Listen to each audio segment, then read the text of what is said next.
خالد بن ولید نے بھی اپنی زندگی کا سارا محور بتا دیا کہ انہیں جانا انہیں مانا، بس انہیں جانا کہ میں آپ کے مبارک بال لے کر سر پہ باندھ کے پوری دنیا میں گھوم رہا ہوں، اور خالد کے بازو میں بھی وہ پاور نہیں ہے، خالد کی شجاعت بھی نہیں ہے، خالد کی کچھ بہادری نہیں ہے، یہ بال ہے۔ فلا اشد قتالا وہی ماہیا، میں جس جنگ میں جاتا ہوں یہ ٹوپی میں سر پہ پہن لیتا ہوں۔ کیوں جی؟ یہ ہے بات۔ میں امت اب اس طرف آ گئی ہے نا، بس یہی ہماری زندگی کا مقصد ہے، اور کوئی مقصد نہیں ہے کہ لاکھوں کے لشکر میں بھی خالد جائیں تو اپنی بات نہ کریں۔ فرمایا بھیا اللہ رزقت النصرتا، فرمایا خالد کی سر پہ ٹوپی ہوتی ہے، اس کی برکت سے خالد کو فتح مل جاتی ہے۔ بس یہی ہمارا تاریخ لبیک یا رسول اللہ کا دستور ہے، اور یہی ہمارا منشور ہے۔ ہاں جی، تو جس آدمی نے ذائقہ نہیں چکھا وہ ہمارے بارے میں بات نہ کیا چاہے۔ کیوں جی؟ وہ کبھی پیسے کا الزام لگاتا ہے، پیسے اللہ تجھے مبارک کرے، مبارک تو نہ کرے اللہ تیری نسلوں کو بھی وہ سانپ پڑ جو ہمارے اوپر الزام لگاتا ہے پیسوں کا۔ ہاں جی، میری باتیں سناؤ نا لوگوں کو کہ ہاں تم نے تو ذائقہ چکھا ہی نہیں۔ ذائقہ حضرت جرجا نے چکھا، آدھے گھنٹے کے بعد شہادت ہو گئی۔ عروہ بن مسعود پورے عرب کے اندر ان جیسی بات میز پر بیٹھ کر کرنے والا کوئی نہیں تھا۔ ہاں جی، وہ مشرکین کے بھی رہے ہیں، وہ بہت بڑے حضور سے بھی مذاکرات کرنے آئے، ان کی طرف سے سفیر بن کے آئے، لیکن جب وہ ذائقہ چکھیا تو ذائقہ کن چکھیا؟ جب وہ صحابہ نو ویکھیا نا کہ حضور دی تھک مبارک لین واسطے 1400 دوڑ پیندے، حضور ایک نو حکم دیندے 1400 دوڑ پیندے، اور اپنے منہ تے مل دیں تے کہندے میں اسے ویلے ہی اندروں ہو گیا سی۔ ہاں کہندے میں بڑے بڑے قیصر و کسریٰ دے دربار وچ گیا، نجاشی دے جڑا اے منظر میں ویکھے سی نا۔ میرا ہمیشہ یہی موقف رہا ہے کہ مولوی میرے جیسا یا کوئی اور بندہ، کوئی پیر، کوئی فقیر، کوئی صوفی اپنے طواف کروانے کے بجائے حضور سے ایسے والہانہ محبت کی باتیں کرے کہ ٹرمپ بھی کہے کہ یہ کیا کر رہے ہیں۔ میں نے کہا یہ اپنے نبی سے پیار کا اظہار کر رہے ہیں، اور کیا کر رہے ہیں؟ سر کپ کے تلی تے رکھ لیندے جڑے عشق دا راہ نہ پیوندے نے۔ یہ میں نے 2-3 باتیں آپ حضرات کے سامنے اس لیے کی تاکہ آپ سمجھیں کہ میں بات کیا کرنے لگا ہوں۔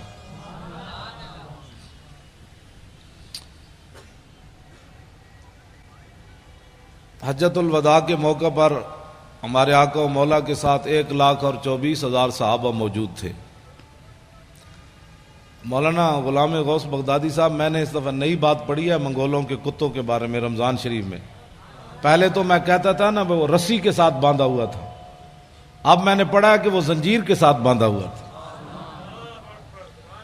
زنجیر کے ساتھ باندھا ہوا تھا۔ جب پادری نے حضور کے خلاف بات کی، رسی توڑنی آسان ہے، زنجیر توڑنا مشکل ہے، اور امام نے کہا کہ وہ عزیز علیہ، ہلاکو خان وہ جو تھا نا اس کا وزیر خزانہ، یہ اس کا کتا تھا، یہ بھی وضاحت آئی، اور عزیز علیہ اس کا وہ محبوب بھی بڑا تھا۔ اس نے ظاہر ہے جب زنجیر سے، وہ بھی سونے کی زنجیر، ہاں سونے کی زنجیر کے ساتھ، امام نے لکھا کہ سونے کی زنجیر کے ساتھ اس نے کتا، محبوب جو اتنا تھا، اب آپ سوچ سکتے ہیں وہ کتا کتنا عزیز علیہ، وہ کتنا محبوب تھا جس کے گلے میں سونا ڈالا ہوا تھا، لیکن اتنا محبوب ہونے کے باوجود منگولوں کی روٹی کھائی، منگولوں کا سونا گلے میں ڈالا تھا۔ جب حضور کے خلاف بات ہو گئی، نہ اس نے سونا دیکھا کہ یہ پتہ نہیں سونا دوبارہ ملے گا کہ نہیں، میں ان کے مہمانوں کو پڑھنے لگا ہوں، یہ دیکھتا ہے۔ میں نے کہا لاکھوں سلام ہو کتے تیرے اوپر بھی، نہ تو نے سونا دیکھا، نہ تو نے حالات دیکھے، نہ تو نے اپنے محب کو دیکھا کہ یہ میرا کتنا محب ہے جو مجھے سونا، اب اس کو کھانا کیسے کھلاتا ہوگا جس کے گلے میں اس نے سونا ڈالا ہوا تھا۔ لیکن جب حضور کے خلاف بات ہو گئی تو فوسب القلب، کتا اچھل کھڑا ہوا، سونے کی زنجیر کو ایک طرف پھینکا، سنبھال کر اسے رکھو، میں جس محبوب کے لیے جا رہا ہوں تو سونا اپنا سنبھال لے، مجھے سونا نہیں چاہیے، میں کسی اور طرف جا رہا ہوں۔ ہاں ہم اور طرف جاتے ہیں، تو اور طرف جا۔ یہ سونا سنبھال، میں کسی اور طرف جانے لگا ہوں۔ سونا اس کے سپرد کیا اور چھلانگ لگا کر پادری جو حضور کے خلاف بات کر رہا تھا اسے خشم اس کے منہ پر تھپڑ مارا، فرمایا ہوش کر، میں کتا ہو کر بھی نہ سونے کو دیکھا، نہ حالات کو دیکھا، نہ مجمع کو دیکھا۔ جانتا ہے میں جن پر پہرا دے رہا ہوں وہ کون ہے؟ وہ محمد عربی ہیں جن کے صدقے مجھے بھی نعرہ تکبیر، نعرہ رسالت، لبیک لبیک لبیک یا رسول اللہ، لبیک لبیک لبیک یا رسول اللہ، لبیک لبیک لبیک یا رسول اللہ۔ توجہ، جا کر اس کو تھپڑ مار دیا، کہا کہ تو حضور کے خلاف بات کرتا ہے، اور فتویٰ بھی کسی سے نہیں پوچھا، مشورہ بھی نہیں کیا، میٹنگ بھی نہیں کی، پہلے میٹنگ بھی پہلے نہیں کی، دعوت بھی نہیں دی، اور یہ بھی بلایا بھی نہیں، تو وہ تو باندھا ہوا تھا وہ سونے کے ساتھ۔ جو سونا جس کے گلے میں تھا وہ کھاتا کیا ہوگا؟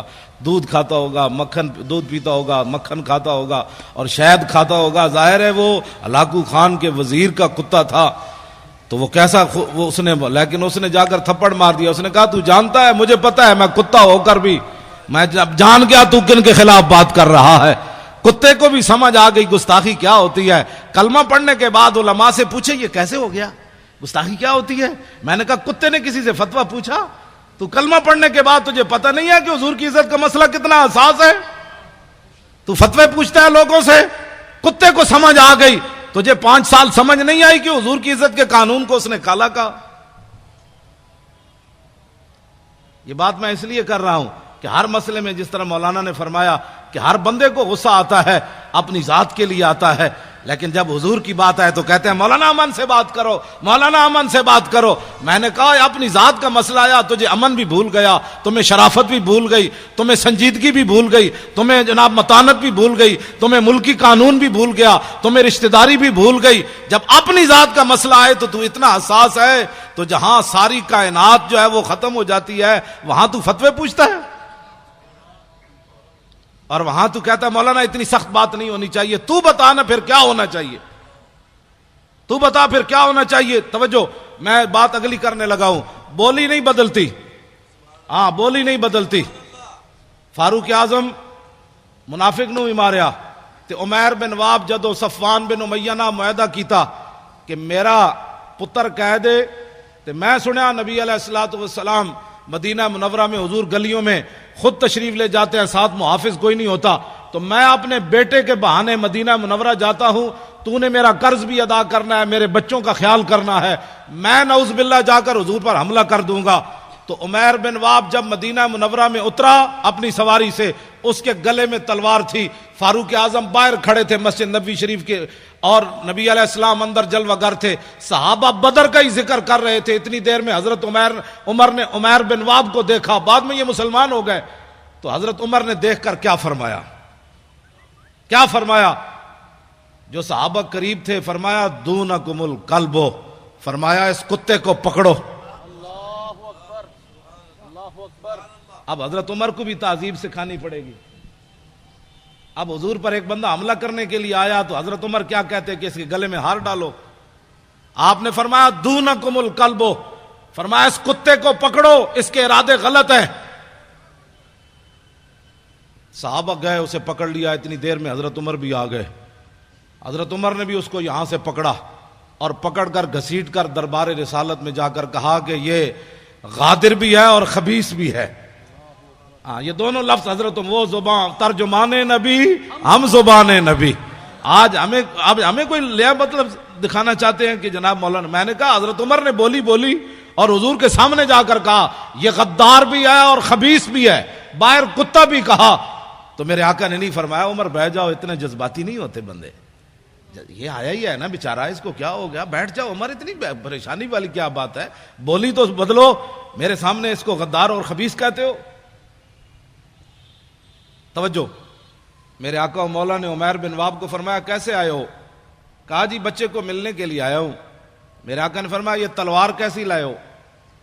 کہا کہ چھوڑے جی یہ تلوار، یہ تو تلوار ہے، انہوں نے بدر میں ہمارے ساتھ کیا مدد کیا ہے، یہ تلواروں کو چھوڑو جی حضور، میں تو ویسے آیا ہوں۔ میرے آقا نے فرمایا سچ سچ بتا کیسے آیا؟ نے کہا نہیں میں تو بیٹے کو ملنے کے لیے آیا ہوں. میرے آقا نے فرمایا حتیم کعبہ میں صفوان بن امیہ سے کیا بات کی تھی وہاں.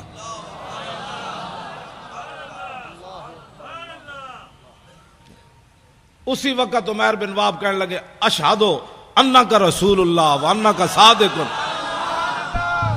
میں گواہی دیتا ہوں آپ اللہ کے رسول ہیں, میں گواہی دیتا ہوں. اس سے پہلے اب ذرا حضرت عمر کی بولی سنیں. ہماری محبت اور دشمنی کا معیار یہی ہے جو ترجمان نبی ہم زبان نبی. کتاب المغازی میں علامہ واقدی نے لکھا, فرمایا حضرت عمر فرمانے لگے کہ انہو یہ شخص ایسا تھا کہ لخنزیر احب الیہ. جب کلمہ انہوں نے پڑھ لیا نا تو حضرت عمر فرمانے لگے یہ عمیر بن وہب جب تلوار لے کر حضور کی طرف آ رہا تھا میرے نزدیک خنزیر اس سے اچھا تھا. لخنزیر. بتاؤ جی اب حضرت عمر گستاخ رسول کو کیا کہہ رہے بھائی یہ خنزیر بھی نہیں بنتا. میں نے سوچتا تھا کہ میں کہتا تو ہوں کہ گستاخ رسول جو ہے اس کو خنزیر کہنا بھی خنزیر کی توہین ہے, لیکن میرے پاس کوئی دلیل نہیں تھی. لیکن جب سے میں نے یہ پڑھا تو سمجھ آ گئی, یہاں سمجھ آ گئی کہ ہاں یہ فاروق اعظم نے فرمایا ترجمان نبی ہم زبان نبی جان شان عدالت پہ لاکھوں سلام. اور حق جو ہے وہ عمر کی زبان پر جاری ہے, حق عمر کی زبان پر جاری ہے. تو اس کا مطلب یہ ہے کہ احب الیہ. فرمایا لخنزیر احب الیہ. فرمایا جب یہ آیا تھا نا حضور پر حملہ کرنے کے لیے اس وقت یہ میرے نزدیک خنزیر میرے نزدیک محبوب تھا اس سے, یعنی میں خنزیر کو اس سے اچھا سمجھتا تھا. لیکن اب جب اس نے حضور کا کلمہ پڑھ لیا اب یہ مجھے اپنی اولاد سے بھی زیادہ محبوب ہو گیا. سمجھے کو محبت اور دشمنی کا معیار یہ فاروق اعظم کا فرمان ہے. اس میں کوئی بندہ اپنی رائے دے سکتا ہے کہ جناب ایسے نہیں تو ایسے نہیں تو ایسے نہیں. یہ فاروق اعظم کی بات ہے. اور صحابہ میں سے کسی نے بھی نہیں کہا کہ جناب یہ انسان تو انسان ہوتا ہے, خنزیر خنزیر ہوتا ہے. پھر یہ عربی بولنے والا ہے, یہ مکے والا ہے, اور آپ اتنے بات تو نہ کریں. انسان تو آج انسانیت کی لوگ باتیں کرتے ہیں, انسانیت کے لیے کام کرو. میں نے کہا انسانیت کے لیے کام کرنا یہ یک قومی نظریہ ہے, یہ ایک قومی نظریہ ہے. انسانیت کے لیے کام کرنا. انسان تو ہندوستان میں سارے انسان نہیں تھے, ہندو بھی تھے, سکھ بھی تھے, مسلمان بھی تھے, عیسائی بھی تھے. پھر یہ وطن بنانے کی کیا ضرورت تھی؟ آج تم اس کو سلوٹ مارتے ہو جو یک قومی نظریے کا حامل تھا, اور ہمارے ان علماء کو کہتے ہو تم انتہا پسندی کی باتیں کرتے ہو. ذلیل کے بچوں, وہاں ہندو بھی تھے, سکھ بھی تھے, انسانیت کے لیے کام ہو رہا تھا. تو ہمارے بزرگوں نے کہا کہ نہیں نہیں نہیں, قومیں دنیا میں دو رہتی ہیں, ایک کافر اور ایک مسلمان. تو ہمیں ایک علیحدہ وطن چاہیے جس میں مسلمان رہ کر حضور کے دین پر عمل کرے. بس یہ پاکستان یک قومی نظریے کی بنیاد پر بنا, یہ دو قومی نظریے کی بنیاد. پاکستان کا مطلب کیا؟ پاکستان کا مطلب کیا؟ جاگ اٹھے ہیں اہل سنت. بچے ہمارے ترانہ پڑھ رہے تھے, مزہ آ گیا. جاگ اٹھے ہیں اہل سنت, گونج اٹھا یہ نعرہ ہے, دور ہٹو اے دشمن ملت پاکستان. نعیم الدین امیر ملت بلحسنات کو یاد کرو, سنی بنارس کانفرنس کی قدر و قیمت کا احساس کرو. ہندو فرنگی کانگریسی ملا سکھ کو کس نے مارا, دشمن ملت پاکستان ہمارا. سارے بولو اللہ دے بندے ہو, سارے بولو اولیاء کا ہے فیضان, اولیاء کا ہے فیضان, اولیاء کا ہے فیضان, اہل سنت کا ہے فیضان. پاکستان کا مطلب کیا؟ قانون ریاست کیا ہوگا؟ آپ کو پریشانی ہو رہی ہے. اقبال یہی اسی لیے بولا تھا, اس دور میں میں اور ہے جام اور ہے جم, اور مسلم نے بھی تعمیر کیا اپنا حرم, اور تعذیب کے آذر نے ترشوائے صنم, اور ساکی نے بنا کی روش لطف و ستم, اور گفتار سیاست میں وطن اور ہی کچھ ہے, اور ارشاد نبوت میں وطن اور ہی کچھ ہے. آپ جو پاکستان حقیقت میں آپ لوگوں کا ہے. آپ ایسے ڈر ڈر کے پاکستان کا بھی نام لے رہے ہیں. بھئی کیوں ڈر ڈر کے نام رہے؟ علامہ فضل حق خیر آبادی کا نعرہ میں پھر انہوں نے بھی پڑھا تو میں پھر لگاتا ہوں، مونج کا لباس پہنا ہوا ہو، مونج کا، مونج کی چارپائی کے اوپر جو ہے نا رات میں آدمی سو نہیں سکتا، چادر بھی بچھی ہو تو سو نہیں سکتا، مونج کا لباس انسان نے پہنا ہوا ہو اور مٹی کے ٹوکرا سر پر ہو اور زہر جیسا پانی پیا ہو اور تنبے جیسی غذا کھائی ہو، پھر بھی مٹی اٹھا کر نہ اللہ کا شکوہ کرے نہ رسول، اتنا بڑا شہزادہ، اتنا بڑا علامہ، اور مٹی کے ٹوکرے اٹھا کر بھی انگریزوں کو یہ بتائے تم کیا سمجھتے ہو کہ یہ میں پچھتا گیا ہوں، میں واپس لے لوں گا فتویٰ؟ آپ نے فرمایا نہیں نہیں، لب بام بھی پکارا، سرے دار بھی صدا دی، میں کہاں کہاں پہنچا تیری دید کی لگن میں۔ ہمارے بزرگوں نے 1857 کے اندر ہمارے بزرگ داڑیاں منڈا کر بھاگا کوئی نہیں۔ مولانا غلام غوث بغدادی صاحب، یہ پاکستان کی خوشبو ایسے ہر طرف نہیں پھیل رہی، ہمارے بزرگ ایک ایک دن 300 علماء پھانسی پر جھولے، اونٹ پر باندھ کر درختوں کے نیچے سے گزارتے تھے، ایسے اونٹ کو دوڑا کر جب لاتے تھے تو ہمارے بزرگوں کی گردن اتر کر ادھر چلی جاتی تھی، تماشے دیکھتے تھے، لیکن کسی بھی عالم نے نہیں کہا ذرا ٹھہرو میں اسلام چھوڑتا ہوں، ذرا ٹھہرو میں داڑھی منڈواتا ہوں، ذرا ٹھہرو میں معافی چاہتا ہوں۔ 300 علماء ایک دن پھانسی پر جھولتے رہے، لیکن وہ ہمارے علماء فرماتے رہے او ذلیل کے بچوں ستم گر دھرا ہنر آزمائے تو تیر آزما ہم جگر آزمائے۔ جواب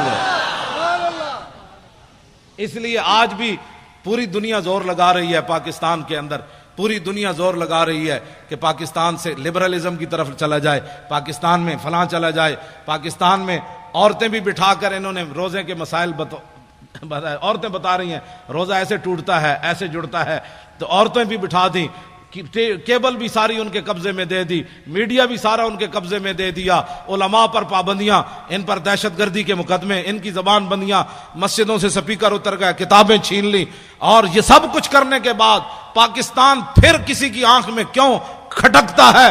اس لیے کہ ہمارے علماء کا جو خون ہے وہ تا صبح قیامت یہاں سے لبیک کی آوازیں آتی رہے گی، لبیک لبیک لبیک یا رسول اللہ۔ انشاءاللہ اب میرے آقا و مولا کے دین جو ہے اس نے آنا ہے۔ یہ آپ کے جو نعرے ہیں نا یہ بڑے دور تک اس کی گونج گئی ہے، ہاں یہ پاکستان میں پریشانی نہیں لگی، بڑی دور تک پریشانی لگ گئی کہ یہ ان کو کیا ہو گیا، یہ کیا کر رہے ہیں؟ انہوں نے کہا تمہیں پتہ نہیں کیا کر رہے ہیں، یہ تو اب کھڑے ہو گئے، یہ تو سوئے ہوئے شیر جاگ اٹھے، اب ان شیروں کا راستہ کیسے روکنا ہے؟ انہوں نے کہا نہیں یہ نہیں روکتے، وہ بکنے والے اور ہیں، ہاں وہ بکنے والے اور ہیں، وہ جھکنے والے اور ہیں۔ ان کے بزرگوں نے تو کالے پانی میں بھی سر نہیں جھکایا، انہوں نے تو کالے پانی میں بھی سر نہیں جھکایا، اور انہوں نے تو قلعہ گوالیار کے اندر 40 پہلوان لے آیا جہانگیر، فوج اور پولیس تو ناکام ہو گئی مجدد الفسانی کا صرف سر جھکانے میں، کہا کہ یہ ان کے وارث ہیں، 40 پہلوان بلائے اس زمانے میں جس میں ہر چیز خالص ملتی تھی، اب تو بندہ بھی خالص نہیں ملتا، اس وقت تو دودھ بھی خالص، مکھن بھی خالص، شہد بھی خالص، جہانگیر کے زمانے کے پلے ہوئے پہلوان، نہ اریانی نہ فحاشی۔ اب تو ہر بندہ اپنی آنکھ میلے کیے بیٹھا ہے، گھر سے چلتا ہے تو پتنی کتنی بار آنکھ میلی کرتا ہے، پھر کہتا ہے مولانا پتنی مجھے کیا ہو گیا، میں نے کہا ایک دن اپنی نگاہ کی حفاظت کر، شام تک پتہ چل جائے گا تو کہاں جا پہنچا۔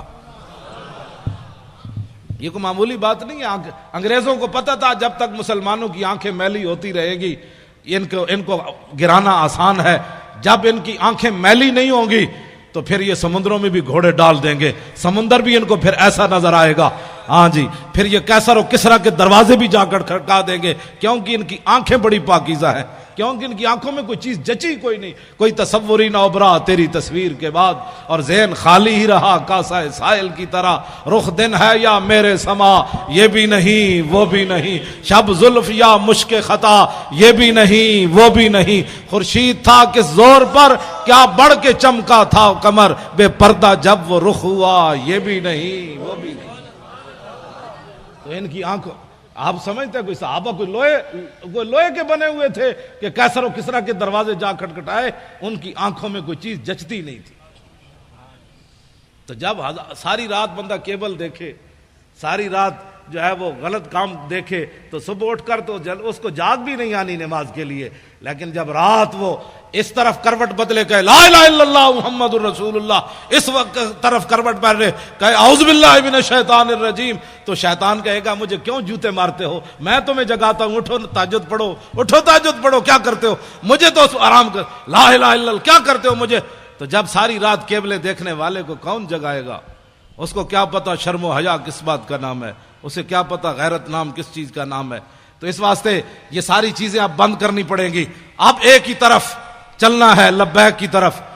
کسی کو اگر کوئی پریشانی ہے نا لبیک سے، تو وہ پریشانی ہماری دی ہوئی نہیں ہے، اس کو پریشانی کوئی اور لگی، تو وہ پریشانی کا علاج ہمارے پاس نہیں ہے. حکیم صاحب ہیں تو میں ان کو کہہ جاؤں گا بھائی ان کا درد مٹھا کرو، ہاں درد اس کا مٹھا کرو. ہمارے پاس کوئی علاج نہیں ہے کہ لبیک کے نعرے سے بھی کسی کو دکھ ہو. میں نہیں سمجھتا کہ جب حضور کی بات آئے، ایک تو بزدلوں لگا نہیں سکے نعرہ، اہل سنت کو غیروں سے جدا نہیں کر سکے، ان کی جھولیوں میں بیٹھے رہے ساری زندگی. اب باتیں کرتے ہو کہ جناب یہ کیا ہو گیا، ہم اہل سنت و جماعت کی انفرادی تشخص بحال کر کے 24 کلومیٹر ہم نے ان کو آنسو گیس کھلایا.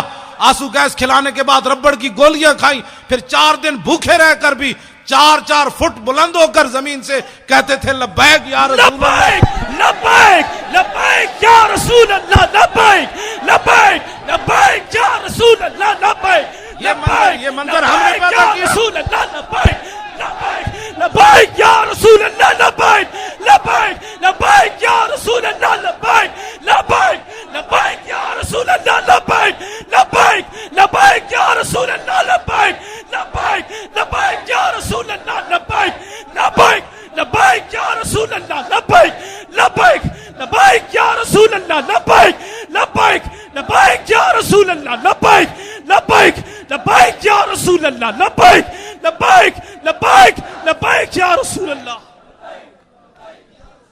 اس نعرے میں کسی کو کیا پریشانی ہونی چاہیے؟ یہ تو میرے آقا و مولا کی، ہاں جی. اب کسی کو کیا اس میں پریشانی ہے؟ لبیک کا نعرہ. مولانا غلام غوث بغدادی فقیر آدمی، مولانا مفتی آصف عبداللہ صاحب، مفتی آصف سعید صاحب، یہ سارے حضرات، یہ شاہ جی جناب 2 ہتھاں نال سلام، سارے سید جتنے بیٹھے ہیں میری طرف 2 ہتھاں نال سلام. ہمارے شیخ الحدیث صاحب تشریف لے آئے، یہ مولانا جو ہے وہ لیاقت اظہری صاحب، یہ سارے حضرات ہمارے جتنے علماء، یہ احمد رضا صاحب، یہ سارے نوجوان، یہ ان کے اندر یہ جو دم خم، یہ ایسے ایسے، یہ حرارت آپ کیسے؟ میں نے کہا آپ اٹھیں، میں نے کہا نعرے لگائیں. یہ بات ممتاز قادری، ایک تو ہے نا ممتاز قادری کا نام بھی نہ لینا، باتیں کرتے ہو.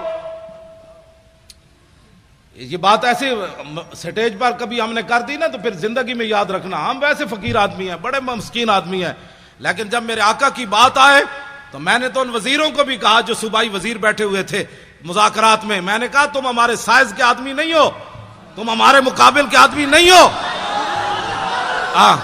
حالانکہ میرے جیسا آدمی ویل چیئر پر بیٹھ کر وہ ایسے ایسے کانپتے تھے. میں نے کہا تم ہمارے سائز کے آدمی نہیں ہو. جب تمہارے بڑوں سے ہماری کبھی بات ہوگی نا تو ہمارے خون سے، ہماری آنکھوں سے ابھی خون نہیں اترا، ہم نے ممتاز قادری کے خون کا تم سے بدلہ لینا ہے. غازی تیرے پیروکار، غازی تیرے پیروکار، غازی تیرے پیروکار. توجہ، میں نے ایسے ہی ان سے بات کی، بالکل ایسے جس طرح وہ سامنے بیٹھا ہوا تھا. تو زعیم قادری وہ وزیر ہے، تو میں نے کہا شاہ جی آپ کو پتہ ہے کہ جس کو آپ قائد مانتے ہیں وہ مرزائیوں کو اپنا بہن بھائی کہتا ہے؟ کہا کہ نہیں ہے، یہ بات کہیں نہیں، آپ ایسے باتیں کر رہے ہیں. میں نے کہا دکھاؤ اس کو کلپ. وہ جب کلپ دکھایا تو شاہ جی کو ایسے کہے آنی شروع ہو گئی، منہ پر ایسے کپڑا رکھ کے لیٹرین کی طرف بھاگے. انہوں نے کہا ایسی بات اس نے کی ہے کہ مرزائی ہمارے بہن بھائی ہیں. شاہ جی کو ان کا چہرہ اتر گیا. تو میں نے کہا شاہ جی آپ کیا باتیں کرتے ہیں؟ آپ کو پتا ہے کہ آپ نے 1400 سال تاریخ ہماری مسخ کی ہے. آج تک حضور کی عزت پر پہرا دینے والے بڑے بڑے بادشاہ آئے، بڑی بڑی حکومتیں آئیں، جب حضور کے غلام کی بات آئی انہوں نے کہا یار جانے دو، اس کا تو مسئلہ ہی اور ہے، اس کا تو مسئلہ ہی اور ہے، اس کا تو مسئلہ ہی اور ہے. فقہی جزیات بیان کرتے ہو، ہم نے فقہ نہیں پڑھی، امام احمد رضا نے فقہ نہیں پڑھی، پیر میر علی شاہ نے فقہ نہیں پڑھی، غازی علم الدین کے مسئلے میں پیر میر علی شاہ فقہ نہیں پڑھی، سید دیدار علی شاہ فقہ نہیں پڑھی. جو جنازہ پڑھانے آیا اس کو چاہیے تھا، وہ کہتا ہے اس لڑکے نے قانون ہاتھ میں لیا، لیکن شاہ جی جنازہ پڑھانے کے لیے مصلے پر کھڑے ہو گئے. ایسے جب نگاہ اٹھائی تو 6 لاکھ بندے اس وقت موجود تھے. شاہ جی نے جب ایسے نگاہ کی تو غش کھا کر نیچے گر گئے. جب ہوش آیا تو روتے رہے. یا رسول اللہ ساری زندگی حدیث پڑھائی, قرآن پڑھایا, جمعے پڑھائے, حج کیے, یا رسول اللہ کبھی خواب میں بھی دیدار نہیں کرایا. تو آپ بنفس نفیس اس کے جنازے میں تشریف لے آئے. آپ تم 1400 سال ہماری تاریخ مسخ کرو اور کہو کہ مولوی خادم امن سے بات کرے. امن سے بات تو تب ہے تم نے میرے گھر میں حملہ کیا, تم نے میری 3 لائبریریاں توڑی. نہیں, میرے 14 سال میرا بیٹا ہے, وہ ہے بھی سکا سا, اور اس کو تم نے مارا, کان پکڑائے رکھے, اس کے جناب آگے سے بھی جناب بوٹ مارے, اس کے آگے سے بھی پیچھے سے بھی اسے کان پکڑایا, گالیاں تم دیتے رہے اس کو. میں خوش ہوں تم نے گالیاں دی, اس لیے کہ مولوی خادم نے کوئی ڈکیتی تو ماری نہیں, ہاں مولوی خادم نے کوئی ہیرون تو کھیلی نہیں, مولوی خادم نے کوئی ملک تو بیچا نہیں, ملک تو لوٹا نہیں.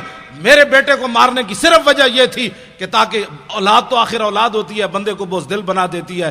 تو اس کو اتنا مارا کہ مرنے کے قریب جب پہنچا تو کہا آپ دفع ہو جاؤ. اور اس کو اتنا, میں پھر بھی خوش ہوں, پھر مارو, میں جو حاضر ہوں. اس کو کیوں مارتے ہو؟ میں جو تقریریں میں کرتا ہوں, مجھے پکڑ کر مارو, مجھے گھسیٹو. تم نے گھسیٹا بھی ہے, لیکن اس کے باوجود آج تک میں خوش ہوں کہ اس لیے کہ مجھے رسول اللہ کے نام پر گھسیٹا گیا. توجہ نہیں, کیوں ماریں گے غازی؟ کیوں ماریں گے یہ غازی؟ ان کے باپ کا ملک ہے. لبیک یا رسول اللہ, لبیک لبیک لبیک یا رسول اللہ, لبیک لبیک لبیک یا رسول اللہ. بیٹھے بات سنیں, بات میں ختم کرنے لگا ہوں. آپ سے اتنی باتیں کیوں مارے؟ یہ نعرہ بالکل نہیں لگانا. ہم اپنے بچوں کو پالے اور یہ مارتے رہیں. کیوں مارتے رہیں؟ تو کتنے غازی ماریں گے؟ کیوں مارے یہ کتنے غازی؟ ابھی تو ایک کام نے حساب لینا ہے. ہاں اس کا یہی جواب ہے کہ ہم نے اور کچھ بھی نہیں کرنا, نہ کسی کو جناب مارنا ہے, نہ کسی کو دھاڑنا ہے, نہ آگ لگانی ہے, کچھ بھی نہیں. اب لبیک کہتے کہتے آپ تخت پر جا کر حضور کے دین کو بٹھا دیں, بس. سبحان اللہ. بس یہی غازی صاحب کے خون کا بدلہ ہے, یہی مولوی خادم کی پگڑی اتارنے کا بدلہ ہے, یہی میرے گریبان پکڑنے کا مطلب ہے, یہی مجھے ہتھکڑیاں لگانے کا یہی جواب ہے کہ بچوں یہ سارا کچھ ہم نے اس لیے کیا کہ تاکہ حضور کا دین تخت پر آ جائے. بس بات ختم ہے. یہ انقلاب ہم نے لانا ہے. اور ہر بندہ یہ سوچے, انہوں نے کہا اب کفر کا نظام ہم نے دیکھا, اسلام اتنا سخت ہے کہ وہ پاناما لیکس تو بڑی دور کی بات ہے. اسلام تو رات کو کرتا بنے تو صبح ممبر پر پکڑ لیتا ہے حضرت عمر کو کہ بتاؤ یہ کرتا کہاں سے آیا. بس اسلام تو پاناما لیکس بننے ہی نہیں دیتا. ہاں جی, اسلام تو اتنا ڈاڈا کہ سپر پاوراں فتح کرن تو بعد 36 پیوند لگے ہویا کرتا پوا دیندا.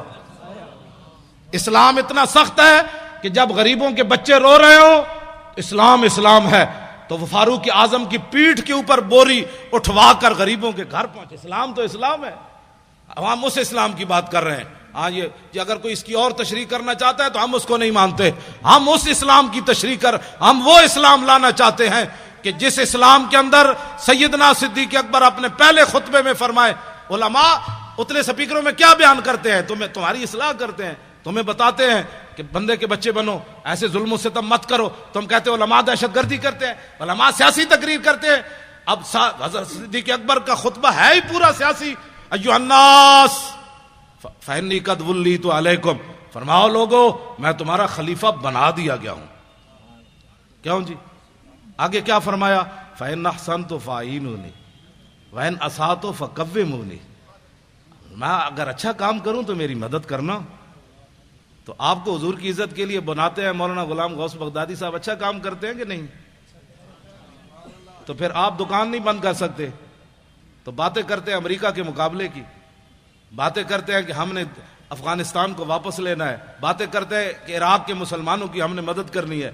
تو آپ کے پاس تو کراچی میں ٹائم نہیں ہے, عراق کے لیے کیسے ٹائم نکلے گا؟ آپ کو صرف میری تقریریں سننے سے کوئی فائدہ نہیں ہے, عملاً اس میں حصہ لیں. میرے گھر کی ہر چیز انہوں نے الٹا دی. وہ ہماری بسترے جو تھے پڑے ہوئے پیٹیوں میں وہ بھی باہر نکال کر پھینکے. انہوں نے کہا اس میں اسلحہ رکھا ہوا ہے. وہ سنا ہے مولوی کے پاس بڑا اسلحہ ہے. بڑا اسلحہ ہے اس مولوی کے پاس، وہ سنا ہے خود کچھ جیکٹیں اس نے برآمد کی ہے. میں نے کہا بچے خود کش جیکٹاں رکھی ہوندیاں تو پھر میری تو گڈی وچ کدی چاقو بھی نہیں ہویا، نہ میں نے پیچھے کبھی گارڈ رکھے کہ ہٹو بچو حضرت صاحب آ رہے ہیں، مجید تھلے کٹا آ رہا. ہاں جی ہاں جی. تو میں نے تو کبھی بھی بلکہ یہ میں نے تو نعرے سب کے بند کروا دیے کہ حضرت جیون یا مرن، چھوڑو یہ مولوی مریں یا جیئیں، یہ پیر مریں یا جیئیں، میرے یار دی گل سنا ملا، نہ لمے پینڈے پا ملا، نہ علماء وچ پھسا ملا. لبیک بات کرو، لبیک انہیں جانا انہیں مانا، نہ رکھا غیر سے کام، للہ الحمد میں دنیا سے مسلمان گیا. آپ پتہ ہے کتنے خوش نصیب ہے، آپ کا یہ نعرہ غزوہ حنین کے موقع پر میرے آقا و مولا نے جب بہت سارے لوگوں کو مال دیا نا، یہ توجہ سے بات سننی ہے، اس سے آپ کو ساری زندگی نشہ رہے گا کہ ہم جو نعرہ لگا رہے ہیں اس نعرے کا اس کی تو قیمت ہی کوئی نہیں. میرے آقا و مولا نے جن لوگوں نے کلمہ شریف پڑھا تھا نیا نیا، حضور نے ان کو ہزار ہزار اونٹ دے دیے، ہزار ہزار بکریاں دے دی، اور مالک بن عوف کو تو اتنا دیا، تو مالک بن عوف نے حضور کا اسی وقت قصیدہ پڑھ دیا، ما ان رأیت ولا سمعت بواحد فی الناس کلہم کمثل محمد. کلمہ پڑھنے کے بعد کہنے لگے نہ کوئی سنیا نہ کوئی ویکھیا، نہ حضور جیسا سنا تھا نہ کوئی دیکھا تھا. اوفا و آتا للجزیل لمجتدن ومتا تشاء یخبرک عما فی غد. فرمایا رسول اللہ اتنا دیتے ہیں اپنے ماننے والوں کو، اتنا دیتے ہیں کہ بعد میں فقر کبھی زندگی بھی آ نہیں سکتا، غریبی آ نہیں سکتی. حضور نے اتنا عطا فرمایا لوگوں کو. واہ کیا جود و کرم ہے شاہ بطحا تیرا، نہیں سنتا ہی نہیں مانگنے والا تیرا. میں نے ملک ریاض، ادھر بھی بیریا ٹاؤن بن رہا ہے، میں نے ملک ریاض لاہور ملک ریاض کو کہا، میں نے کہا ملکہ اور پلاٹ بیچ کر بیریا دسترخوان لگانا اور ہے، اور غزنی سے چل کر بھاٹی چوک میں بغیر پلاٹ بیچے لوگوں کو روٹی کھلانا اور ہے. سید حجویر مخدوم امم اور مرکد او پیر سنجر راہ حرم اور خاک پنجاب از دم او زندہ گشت، صبح ماز میرے او تابندہ گشت، بند ہائے کو سار اساں گسیخت، در زمین ہند تخم سجدہ ریخت. بابا جی داتا علی حجویری بغیر پلاٹ بیچے روٹی مل رہی ہے. تو پھر یہ ٹھنڈا ہو گیا، یہ میں کہا پلاٹ بیچ کر روٹی دینا کیا مسئلہ ہے، اس کا 20,000 اس کا کاٹ لیا، 50 لاکھ اس کا کاٹ لیا. ہاں جی. اور جائے ہو حلالی، داتا صاحب کی بارگاہ میں پیش ہونے والا بندہ ہو حلالی، اور عقیدت سے چڑھے، صرف سیڑھیاں چڑھ کر اوپر جائے، سیڑھیوں پر ارادہ کر لے کہ میں نے مٹھائی کھانی ہے، میں نے حلوہ کھانا ہے، بریانی کھانی ہے، پکوڑے کھانے ہیں، جو ارادہ کر کے چڑھے. ابھی داخل داتا صاحب کے درگاہ پر نہیں ہوا، پیچھے سے بندہ آ جائے گا، یہ بریانی کھانی ہے. کون دیتا ہے دینے کو منہ چاہیے، دینے والا ہے سچا ہمارا نبی، جن کے تلووں کا دھومن ہے آب حیات، ہے وہ جانے مسیحا ہمارا نبی. ہوئے پہلی شرط جب میں پڑھتا تھا نا 1981 میں، تو اس وقت یہ داتا صاحب کا کمپلیکس نہیں، وہ تو بہت آگے تھی جگہ، وہاں دودھ کی سبیل لگتی تھی. تو میں نے ایسے سردیاں تھی، چادر کی ہوئی تھی، طالب علم تھا، تو بہت لمبی لائن، اور جو لائن سے ادھر ادھر ہوتا پولیس والے اس کو ڈنڈے سے اس کی خود مرمت کرتے تھے، دودھ کی لائن جو لگی ہوئی تھی. تو میں دور ہٹ کے نہ کھڑا ہو گیا ایسے کر کے. ابھی تو اس وقت مجھے اتنی ہوش بھی نہیں تھی. میں نے کھڑے ہو کر کہا، میں نے کہا جی آپ اتنے بڑے شہنشاہ ہوتے طالب علم تے تسی سانو ہی ڈنڈے مروا کے دودھ پیوانا ہے. میں دودھ کوئی نہیں پینا، دودھ میں تاں پینا ہے میں نے خود پولیس والے لے جان دودھ پیوان. یہ 1981 کی بات ہے، اور مجھے اتنی ہوش بھی اس وقت اتنا تھا کہ داتا ہے. گنج بخش فیض عالم مظہر نور خدا، نا کے سارا پیر کامل کاملارا رہنما. میں دور ہٹ کے کھڑا تھا اور منظر دیکھ رہا تھا ڈنڈے کیسے پڑ رہے ہیں. ایک تھوڑا سا ایسے ہوتا پولیس والے دو چار اس پر جھپٹ پڑتے، سیدھے ہو جاؤ. تو میں نے کہا اتنے ڈنڈے کھانے کے بعد میں دودھ نہیں پیوں گا. بالکل دودھ پلانا، ایک طالب علم ہوں، پردیسی ہوں، غریب الوطن ہوں، مسافر ہوں، حضور کے دین کا جو ہے وہ مہمان ہوں. تو مجھے پولیس والے پکڑ کر خود لے جائیں تو پھر میں دودھ پیوں گا. اللہ کی قسم اٹھا کر کہتا ہوں، ایک پولیس والا، میں بالکل تنہا کھڑا تھا تو میں منہ بھی چھپایا ہوا تھا، میرے ادھر کہتا ہے دودھ پینا ہے. میں نے کہا ہاں. کہتا چل میرے ساتھ دودھ پینا.